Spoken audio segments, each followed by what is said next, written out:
खाली मुंडका वर पाय, आयुक्ताचं करायचं काय, खाली मुंडका वर पाय. जालना शहर गड्डेमुक्त, जालना शहर गड्डेमुक्त झालेच पाहिजे, झालेच पाहिजे. झोपडपट्टी धारकांना झोपडपट्टी धारकांना मिळालंच पाहिजे. झोपडपट्टी धारकांना पीआर कार्ड झालंच पाहिजे. झोपडपट्टी पीआर कार्ड झालंच पाहिजे. 4 दिवसाला पाणी द्यायलाच पाहिजे. जालना शहराला 4 दिवस आड पाणी द्यायलाच पाहिजे. डॉक्टर बाबासाहेब आंबेडकरांचा हमारी मांगे, हमारी मांगे, हमारी मांगे, हमारी मांगे. या आयुक्ताचं करायचं काय, या आयुक्ताचं करायचं काय, या आयुक्ताचं करायचं काय, महानगरपालिका आयुक्ताचं करायचं काय. हमारी मांगे, हमारी मांगे, हमारी मांगे. हाय हाय हाय हाय हाय हाय हाय हाय हाय हाय. जय भीम.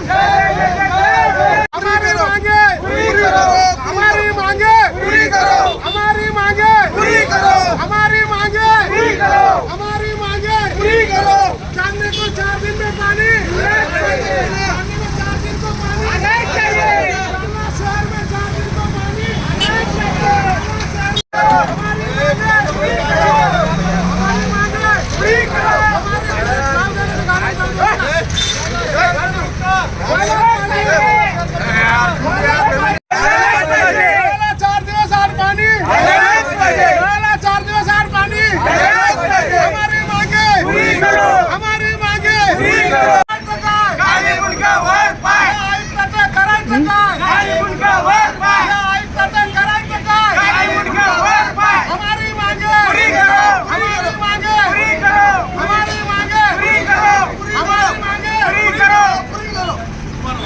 आजचं नाही तात्याने आम्हाला आश्वासन दिलं तर ते दादा काय सांगणार तुम्ही रस्ता रोको केलेला आहे, काय प्रमुख मागणी आहे? आज आम्ही जालनाकरांच्या शहरातील नागरिक समस्यासाठी इथं रस्ता रोक आंदोलन केलं आहे. आम्ही 16 तारखेला आयुक्त साहेबाला निवेदन सादर करून त्यांना इथल्या समस्या सांगितल्या व त्यांनी आमच्या समस्यावर अंडरग्राउंड केलं. बघा आमच्या कोणत्या कोणत्या समस्या होत्या. नूतन वसाहत उड्डाण पुलावरील गड्डे बुजवणे, हे जे पूल तुटलेले ते पुलाचे काम करणे, त्यांना ते सांगितलं. ते म्हणे करतो, अंडरग्राउंड केलं त्यांनी. त्यानंतर जालना शहराला 8 दिवसाला 10 दिवसाला पाणी येतं. ते पाणी 4 दिवसात सोडण्यात याकरिता जालना शहरामध्ये सिटी बस सेवा सुरू करण्यात यावं. याकरिता जालना शहरामध्ये रमाई घरकुल योजनेला बांधकाम जे परवाना आहे ते रद्द करण्यात यावा. परतूर हा जालना तालुक्याचा तालुका असून परतूरला ही योजना लागू आहे, तिथं बांधकाम परवाना नाहीये. आणि अनेक अशा कामावर त्यांनी आम्हाला खोटे नाटे आश्वासन दिले. रमाबाई घरकुल योजनेला जालना शहराला 2.5 लाख रुपये भेटते अनुदान, तर महानगरपालिकेला 3.5 लाख रुपये भेटतात. इथं जालना ही महानगरपालिका झालेली असून आतापर्यंत लाभार्थ्याला त्याचा लाभ घेता येत नाही. आज तुम्ही किती वेळा आंदोलन केलेलं आहे आणि हे याच्या अगोदर आम्ही ह्याच पुलावर बेशरम आंदोलन केलं आयुक्ताच्या विरोधात.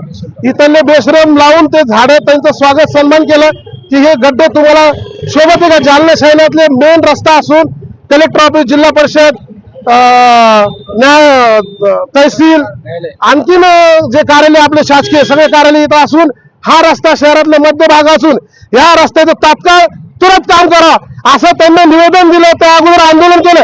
या अगोदर अनेक आमच्या कुठल्याही आंदोलनाचं आयुक्त साहेबांनी आतापर्यंत दखल घेतलेली दिसत नाही. यानंतर आम्ही महानगरपालिकेला जर आमच्या ह्या मागण्या पूर्ण नाही झाल्या तर येणाऱ्या दिवसामध्ये आम्ही एक दिवस ठरवणार, त्या दिवशी महानगरपालिकेला कुलूप ठोकणार. शेषराव जाधव, प्रदेश सचिव, युवक Congress, doctor Babasaheb Ambedkar social forum, Jalna जिल्हा अध्यक्ष.